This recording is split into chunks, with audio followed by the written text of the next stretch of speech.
Este verán vimos como o lume ameazaba o noso territorio, pero tamén como Galicia respondeu con entrega, con coordinación e cun operativo que demostrou cada vez máis a súa capacidade e o seu compromiso. E aquí estábamos os veciños solos, e neste pueblo estábamos 4 veciños, que non hai máis.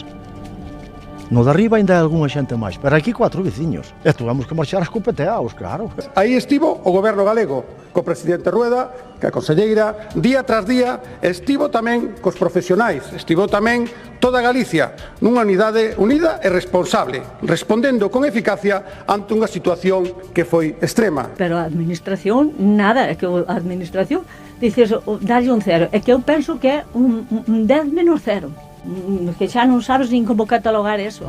Iso tamén é planificación, prever, previr e responder con responsabilidade. E este ano, señorías, facémolo tamén cun orzamento récord de 200 millóns de euros. É un exemplo de cando se traballa con rigor, os resultados chegan. O plan incorporou máis medios con eses 7.000 profesionais. O dispositivo está plenamente operativo nestes momentos, son 7.000 efectivos. Preto de 380 vehículos pesados, despregados por todo o territorio. 380 motobombas, tractores e palas mecánicas, que se di pronto. Con 30 medios aéreos.